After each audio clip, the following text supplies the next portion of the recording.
Why hello, Blair of Chaos Costumes here to teach you a new thing about Nomad. There's one thing that bothers me the most, and it's the wiggle jiggle of my iPad stand, because I put a little silicone block underneath it and it's too big, and the stand is too small, and I'm sick and tired of it. So we're gonna go together and solve this problem, but aesthetically. So without further ado, let's go. So last time, if you remember correctly, we made this little guy, and his name was Sploot. He was very cute. This time, let's make something practical. Let's name it what it's going to be, which is an iPad stand, or holder, whatever you want to call it. And we don't need the sphere, so let's get rid of it and add a box. Now we're going to make this box the perfect dimensions of your iPad, or whatever tablet you have. So you want to make sure you have numerical input selected, and we're not going to use uniform scale. And we'll select the red column, and we'll make this 190 wide, we'll make it 250 tall, and 12 deep. And these are millimeters. Now I have my iPad proxy and its case and all that. Now I want to round out the bottom, and I'll use a cylinder for that. But we're going to modify the green option as 190 millimeters. And the rest 12.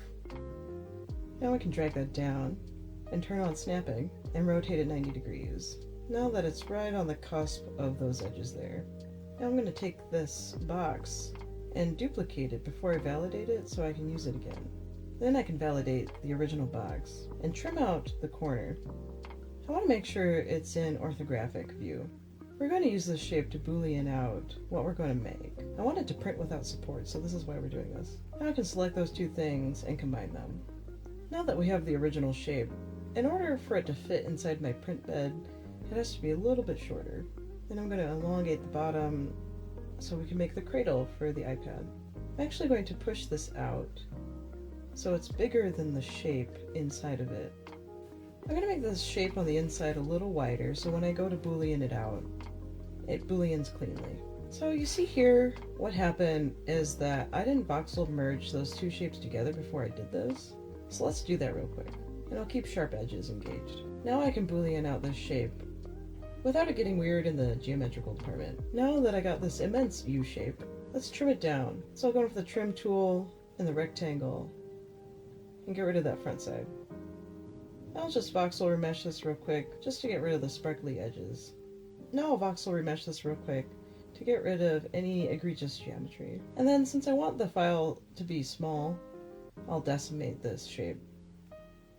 Now that we have the basic shape, let's add a tube. This tube will be the frame. I toggled the mirror to get both sides engaged. The really cool thing about the tube is that you can change the profile, so let's make it a lot more interesting. So I'll push and pull these nodes around until I get the profile that I want.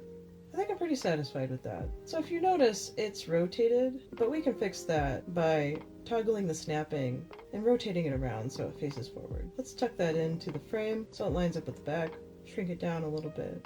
And we'll call this one shape to make the top side, but it doesn't have to be in the mirror, so let's slide that out. And we'll rotate it on 90 degrees and pull it out. And then we'll clone it one more time so it is framing this bottom side, but we'll wind up pulling this out. Just push and pull it until it meets with that edge nicely. And we'll increase the division of this before we validate it. Then we'll just trim off these sides. I'll turn off the auto validate of this selection so I can push and pull it so it's perfect. Same with this. I will increase the division of it before it's validated so they have the same geometry. Now that we have this nice little shape, let's miter the corner by booleaning out a cube. I want to make it the right size, but rotate it by 45 degrees. So you can change the amount by clicking on the numerical value here. We're getting that just right up where those two things join and following that diagonal. We want to copy this box by cloning it in the exact same spot, selecting those two things and then booleaning that out. And the same will go with this top one. So we'll move the cube up a little bit to cut out the opposite side of this miter. And there we have this perfect little miter on this frame. Now you see, it's not symmetrical, but that's easily fixed. We'll just mirror the shape off to the left, and that fixes the miter on both sides. Now that I'm happy with the frame, let's cut out the middle using a fresh box. I just want to drag it around so it matches up with the inside of the frame. And just boolean out the middle. First you want to join the two mirrors together. And there's a couple ways to do that. You can join them together with these three options, but we can join children, and then that joins everything. Or you can just select the mirror and join it. But let's select all that you see here and join everything together to keep everything organized. Now let's lock this cube and turn on the grid so that we can start adding flourish to the middle. So we're going to add some filigree inside of this frame. I want this profile to be very similar to the initial frame, but this is a really fast and easy way to make filigree. Now that I'm happy with that profile, let's save that profile so we can use it later. Now you can push and pull this curve around, making sure the B-spline is toggled.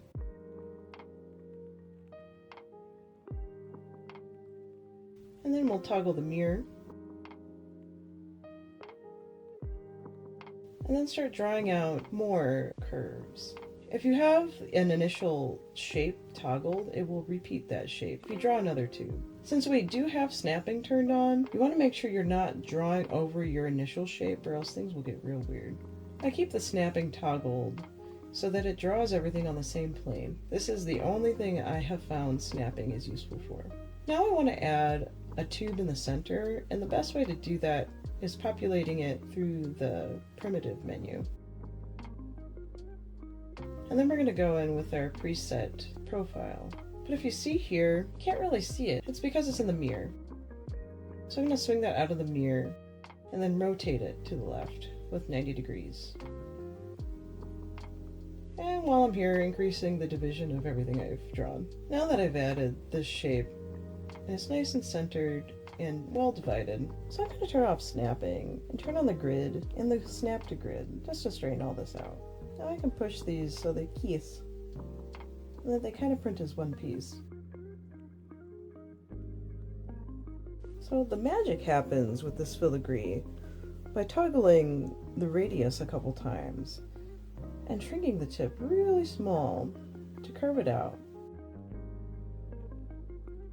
Now we can really refine these shapes. So yeah, just change the radius to the 3 nodes and just make the tip really small. You can modify the ends in the middle however you want. So I'll show you that again. You'll toggle the radius twice. You can toggle the radius once to change the taper, and then one more time to get that tip. I find it works best if the curve on the inside is nice and deep. That way your geometry isn't folding in on itself. Now we're going to do the same thing to the middle ones here. So I'll toggle the radius once to make it taper and pull it down. And then toggle the radius one more time, add a node right towards the end, and taper the very end one into a point. Once again, same thing with this middle one. Taper the very end, and then make it a nice little triangle. I want to make this flourish more interesting.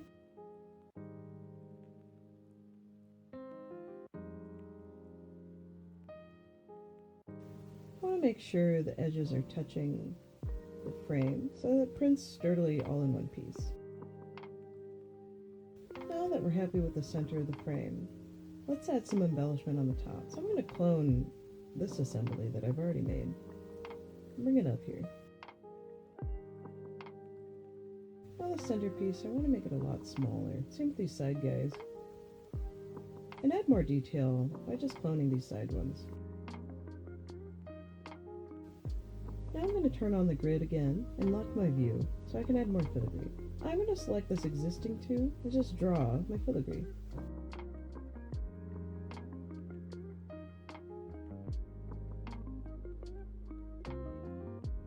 Now that I'm happy with the basic silhouette, let's copy the middle one up to make a nice little spike on top.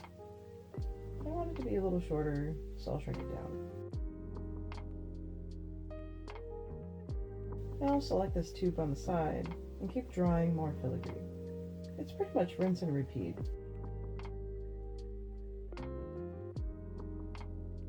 But the big thing you want to do is make sure you're not drawing over the top of an existing shape while snapping is toggled.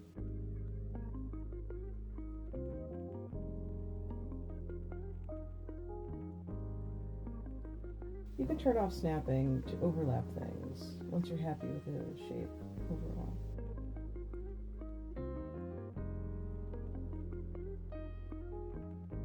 I think this last little spike will complete the silhouette that I'm trying to achieve. The logic of filigree is either C curves or S curves, and, well, little spikes coming out of it. That's the equation to make it look good. I want to make sure everything's flat, and so I'll push and pull things around to adjust them.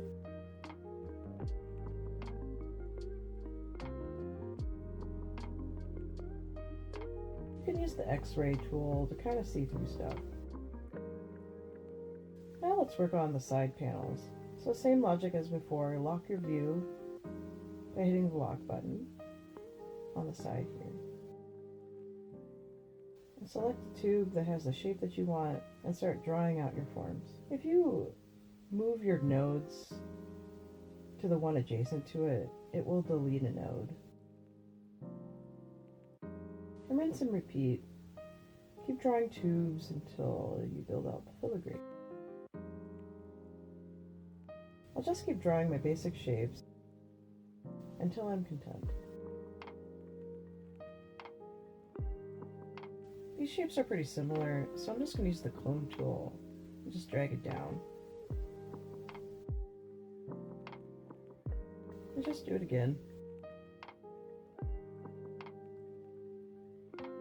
And once again, you can drag your nodes next to each other to delete nodes, so it's a little bit more simple.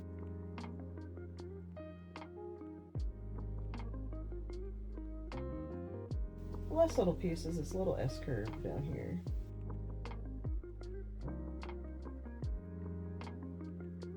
Now that I'm happy with the basic shapes, I can turn off snapping and start overlapping stuff.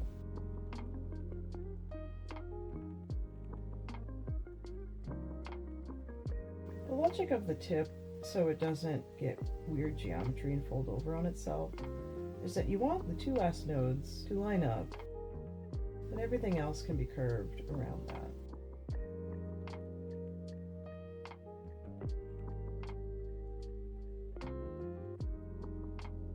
We're just taking the time to refine the shapes that we laid down.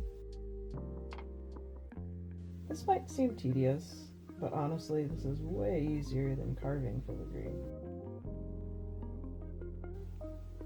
I want to make sure that the back foot is shorter than the front foot, so that it angles backwards. Now I'm just making sure that the front edge is on the same plane, so I'm using the grid to calculate that. Now that I'm happy with the shape, I'm going to select that shape and pull it out of the mirror and mask it. So you see here, the mask, for some reason, even though I have front-facing vertex selected, it got the front side, but that's fine. I'll just invert it and then drag it out with the gizmo. This is how we'll make a completely flat back. Now I'll take the mask off, and we're going to trim it. But if we trim it with the trim tool, like this, it'll wind up with crazy geometry in these voids. So let's trim it with the Boolean instead. So I'll just add a cube and make it larger than my shape so I can cut it out. This way we can just Boolean out this cube from the back side of our shape, making it perfectly flat. So let's select that box with invisible on and Boolean it out. Now we have a perfectly flat shape with no crazy geometry building up between these voids. Now I can swing it around to where I want it. I wanted to peek out a little bit, so I'll angle it just a smidge. I'm happy with that placement, so let's select the middle and do the same thing with the mask tool. I'm noticing it's inside of a mirror, so let's drag this out of the mirror and then mirror it again. Since that mirror had all that other junk in it, that's why we made a fresh mirror. So let's use a select mask with front-facing vertex only, and this time it only masked what we could see. Looking at it, it kind of captured the front edge here, and I don't want that. So I'm going to toggle it to the side, use the select mask with front-facing vertex turned off, and use the rectangle tool to unmask the front edge. I want to get this one little piece that was forgotten, so I'll just go in and draw the mask. Now we'll invert the mask, and then use the gizmo to drag it out so it's thicker for cutting. So I'll clear the mask completely, push this to where I want it, use the X-ray tool, and add a cube to boolean out the backside, or box as it's called in Nomad. We'll just make it bigger than the shape that we're trying to cut out. Now that it's sufficiently sized, let's select our shape, let's select our shape, and boolean out the cube, or box. But I'm seeing here it's not yielding to my demands. So let's voxel remesh the squirrel work, and make sure sharp edges are toggled. Now I should be able to boolean out the backside without consequence. Let's do the same thing with the top portion. Now we can select all this nonsense and see what we're working with. And voxel remesh it higher than you think you need to. Now we'll decimate this, just so it's not enormous, file size wise. And I'm saying that it's in the mirror, so let's merge those two shapes together. And join children, whatever the hell that means. So we want to combine everything that's mirrored first, and then we can add back the centerpieces and join them. Then we can mask off the back, using front-facing vertex only, making sure we didn't catch any of the front, invert the mask, and pull everything back. We'll clear that mask. Now we can cut out our duplicate frame. So I want to move the pivot point all the way to the back side here, so I'm not messing with that flat plane, and shrinking it just a little bit on the front side, so all of it gets cut out when I boolean these shapes together. Now we have a nice and clean cutout shape that'll fit perfectly to our frame. Now that we have our shapes the way we want them, let's make in little keys. So when we put this together, it'll fit together easily. So here I'm just adding some cylinders into these voids. Now we'll clone this over to get it to lock in to each little spot that's touching the frame here. I want to use the same peg, so let's clone it and go around the corner here with the 90-degree snapping turned on, or it's 45 degrees from previous, but we want to turn it 90 degrees. And do the same thing, line up the pegs along the side here. And I'm using the X-ray just so I can see what the hell I'm doing. Now that I'm happy with all those cylinders, add a mirror modifier, so it's on both sides. I'll keep one cylinder just in case, for good measure, and then validating that mirror by joining the children. Now I'll clone that mirror, so we can make voids where those pegs are. Now that I have the pegs in the frame the way I want them, then I'll join them together. Since I'm satisfied with that, let's name it back. Since I have a tradition of only naming things after I'm done. I'm not gonna go back and name things and collate them, that's gross, but I'll decimate it a couple times just so the file size is small enough and make sure the geometry still looks good. Let's move on to cutting out all these little holes here. I accidentally made them all one layer, so I'm going to split half of them, the top half from the side half. There's just a tool called split, and that's what I used. And I'll just trim off this one half. We don't need that for where we're going. Now we can use these little top pegs to boolean out holes in the top portion here. And we'll actually give it a name. Pretty simple. It's called top. And cut out the holes in the side. We'll name this side, as it is. Now I'm pretty satisfied with it. Let's decimate everything so it's a decent file size. And save our selections individually. I like having the X-ray on, because then you know what you're selecting.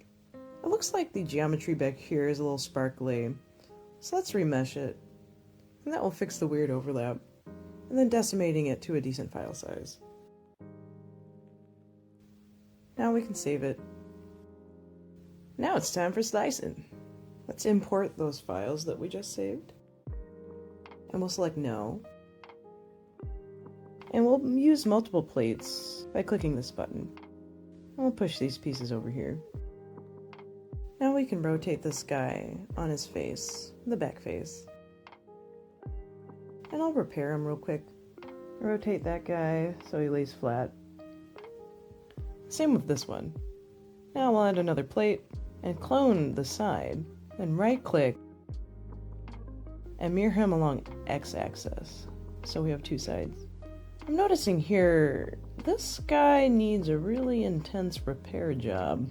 So, to fix the major repair job that the printer will completely mess up, let's look at the back of this and see where the problem is. So I will use the trim tool, but with the fill option. And I'll make sure front-facing vertex is toggled.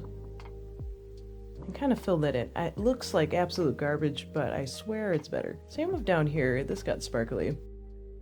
This is what happens when you don't voxel remesh things before you boolean them out.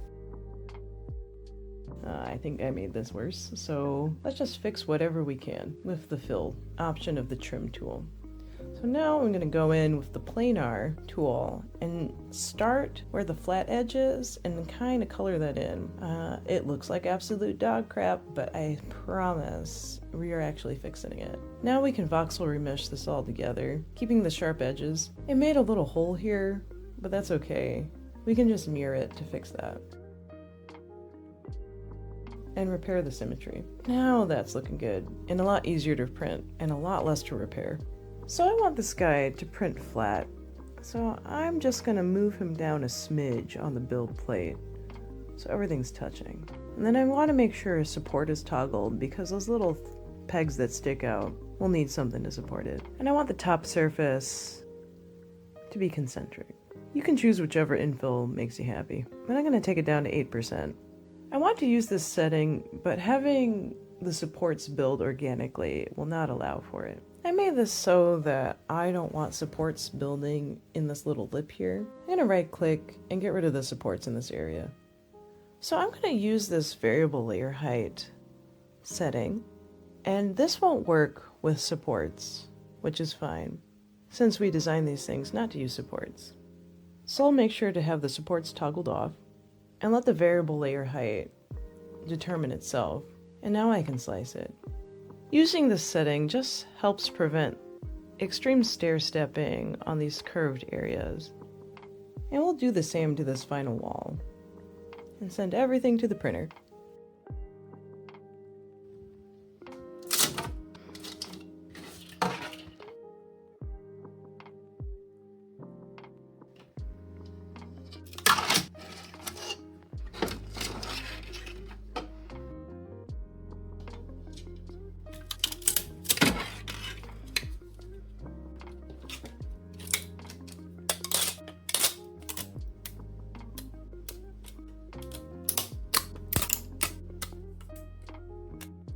Here you can see the difference between variable layer height turned on and then turned off, so it really helps a lot with that stair stepping.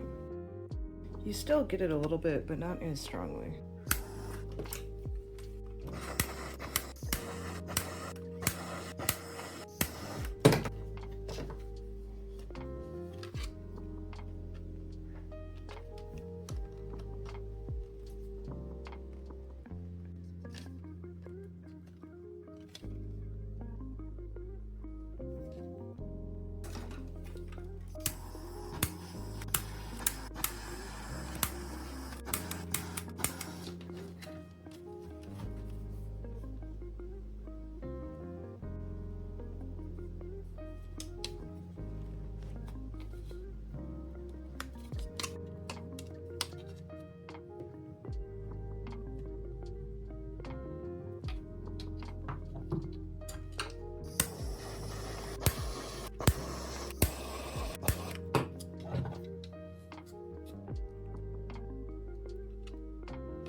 Now that I have it mostly assembled, to reinforce it, I'll use super glue.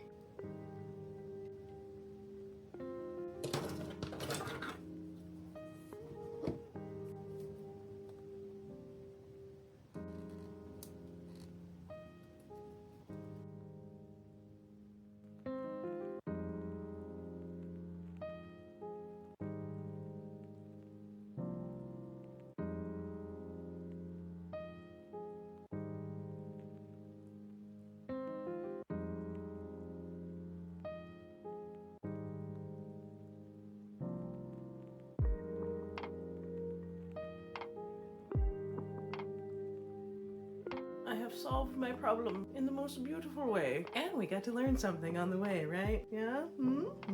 I hope this lesson was useful to you guys. If you have any suggestions of what you want to see, leave a comment down below. If you like what I did and you want to see more, hit the like button. And if you really like what I do, hit the subscribe button to see more. Thank you guys all so much for watching, and I'll see you guys next week.